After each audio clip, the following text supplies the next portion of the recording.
first off, what was it like working with Lizzo? What, if anything, is something people would be surprised to know about her? Ooh, so it's very surreal working with somebody that you've seen and watched and appreciated from like a fan standpoint, I guess, like, and appreciating the music, the artist behind everything.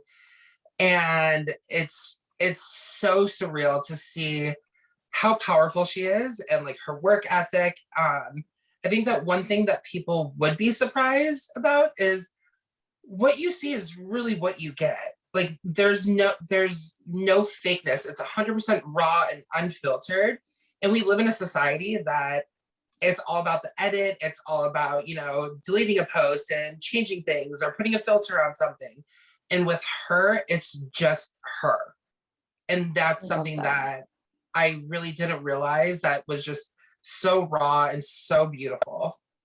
I was actually going to ask, is she the Lizzo we see? But you answered it for me. So 100%, she literally is. She's 100% Lizzo. 100% that bitch. I was going to say that. She's literally 100% Lizzo, 100% the bitch. And she's even more beautiful in person. Like I feel like, people say that like, oh, you look like your pictures, or you're actually pretty. Yeah. Like she's breathtaking. And like her heart is even pure. Like I love her. One of the many emotional moments in the show was when Lizzo said, "It's hard to love yourself in a world that doesn't love you back." Have you felt that in your career? If so, how have you felt that? 100%. Prior to transitioning, I was too big, or I was too feminine. And then I started transitioning and my body was still big. So I was still too big, but then I was too masculine. So I dealt with both ends of that spectrum where it's just like, okay, well, my body's not good enough. My gender expression isn't good enough. I have talent, but people aren't looking at that. They're looking at me as a physical thing. And it turned into this kind of vicious cycle where, something that you loved turned into something that you kind of resented because you felt like you'll never be good enough for it. Yeah. And kind of going off that, obviously it seems that you were able to pull yourself out of that. And you said dance is your safe haven. Can you elaborate on that? Yeah. Growing up, I was bullied relentlessly. I went through a lot of hard times in middle school and high school specifically, where so mean. They're so mean. It's awful.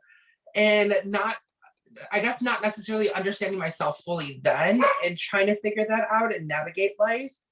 Dance was always that escape for me, where it didn't matter what was going on at home, at school. I knew that I had my friends there that understood me even if I didn't understand myself. And when that music played, you can just kind of get enveloped in it and just live freely. I love that. So it's almost like you're just like, music's on. Basic, yes. You're in a different world. I love it. So you seem to have a roller coaster of a journey during the show, during the competition, safe to say. Yes. You fell during one challenge, injuring yourself after you already had injuries, and then you had to dance through your life on the next challenge. What would you say was the hardest, biggest hurdle you had to overcome during your time on the show?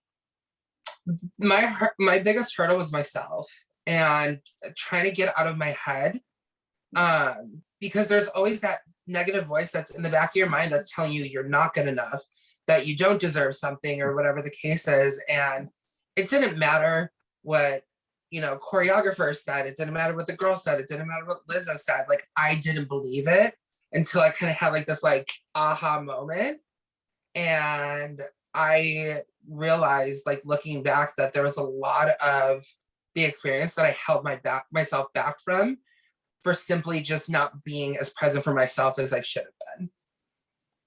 So do you think, actually a follow-up question to that, so do you think being able to watch the show, are you almost like, oh, I wish I did this or wish I did that, or is it like no regrets kind of thing? A little bit of both, or a little bit of both. I wasn't even planning on watching the show, to be 100% honest. Oh, interesting. I'm so weird sometimes. Like, I don't even like watching videos of me dancing, and dancing is what I love. Like, if somebody shares something or tags me in something, like, I'll just like hit tag or share or whatever and just be done with it. Yeah. And obviously going through the roller coaster of emotions and experience and everything like that, like I was like, I don't know how things would be painted, and I know that it would be painted in the most powerful and positive light, but also I'm also my worst critic at times as well. So I think that I'm intrigued to see how everything looks in my eyes from what I've already experienced, because obviously we walked through that path together. Yeah, I think I'm gonna watch it. You endured, you killed it, you made it all the way to Lizzo's show in Minneapolis, which was going to be Bonnaroo, but then there was a freaking hurricane. And you were ultimately chosen to be a big girl. What was it like performing on stage with Lizzo for the first time in Minneapolis? Take us back to that moment. Do you remember it, or did you almost like black out? Like, I don't remember anything. It was a moment that I don't think I'll ever be able to forget. The power that you feel on that stage dancing with the other girls and with her, you can't even put into words. Like it just radiates heat and energy and passion, and because we're all doing what we love. You get a group of all these women that again have heard no over and over again, and we're all getting a yes, and we're all doing this is amazing. The one moment it was one of her slow songs, and she was singing Jerome, and I just looked into the audience, and it's all lighters and lights from the camera from like the iPhones and everything like that, and I started crying because I think there was like 16,000 people there, and I never thought this would have been my reality, and for it to actually be there and to experience that was so surreal. So yeah. Oh my God, that's amazing. And what was your reaction when you found out that you were chosen as a big girl? Now we saw it happen at the show, but like, what was going through your head at that moment? Shock. I think that there was a lot of the beep, beep, beep, beep going on. Like all the cuss words were coming out because like, I was just like, oh my God, like this is real. Like, I thought I was being punked for a second. Like, I was just like, are you sure? Like, it was more than I could have ever dreamed it to be. It was, yeah. I can't even put it. Well, I know you said you were hesitant to watch it, but I will say that final episode was absolutely magical. So if you're not going to watch the last one, definitely. If you're not going to watch anyone, definitely watch that one. Okay. As an impartial viewer, I said that was my recommendation. So now this question, I'm not sure if actually you're allowed to answer, but what is coming next? Like, are you guys going on tour? Do you know anything yet? Can you tell us anything? I have no idea. I know that there's some rumblings of some talks, but as far as I know, once I hear something, then I'll be excited about it. But as of now, I'm just kind of going to see what happens. And last question, you guys went to South by Southwest with Lizzo. Yes.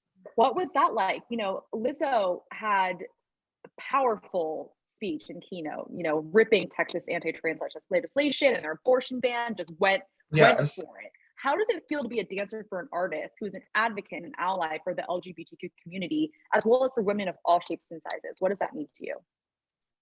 It means everything to me, because we're all voices that don't necessarily get to be heard. Our voices are often suppressed in the LGBTQ plus community. Women of color, women of bigger bodies, we're not seen as being as valid or as appreciated as other women.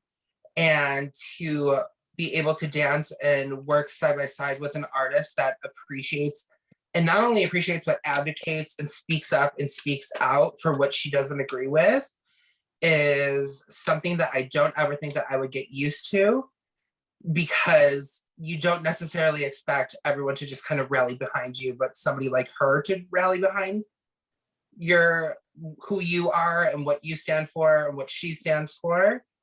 That's the power behind the message, is the fact that she's willing to advocate for somebody like me.